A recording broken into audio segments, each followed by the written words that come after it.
Did you know that fear can be deceptive? It's a hustler.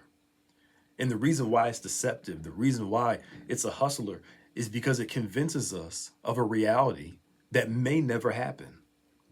We are sold out to the thought of a thing that may never come to pass. And when you think about your fears, it's the anticipation of the negative, it's the anticipation of the worst coming to pass. And the challenge of this is that majority of our fears then is really what plays out in our thoughts, what plays out in our minds. And we're anticipating something that may never happen. But because we believe it so much, we're afraid of a reality, watch this, that we have processed, we have thought of, and now it's become real, even though it hasn't happened and may never actually happen. Which means that the majority of our fears is in our heads. It's illogical when you think about it. That's why when you say it out loud or when you tell somebody else, they look at you like seriously because we've been stuck in our thoughts thinking about the worst that can happen. And because we're afraid, we consider the worst, but never think about the best that can happen. So, what am I trying to tell you today? Learn to challenge your logic, learn to challenge the thought behind the fear, learn to challenge your logic. Because if you don't, your fears will consume you. Your fears will cause you to self sabotage. Your fear will lead you to avoidance.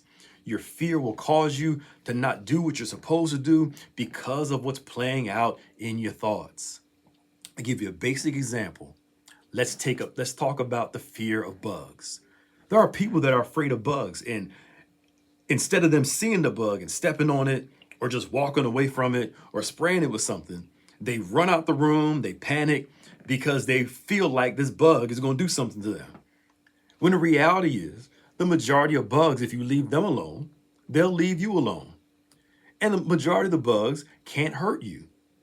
But when you're afraid, your logic tells you that this fly, this thing, is going to do something to me.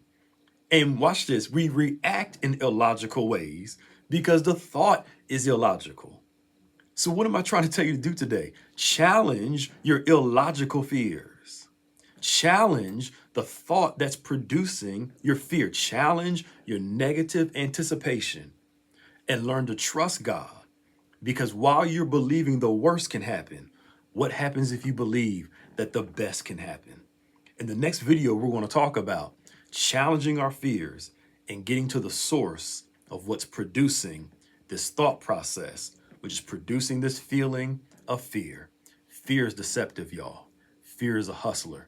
Do not let it win. God bless you. See you later.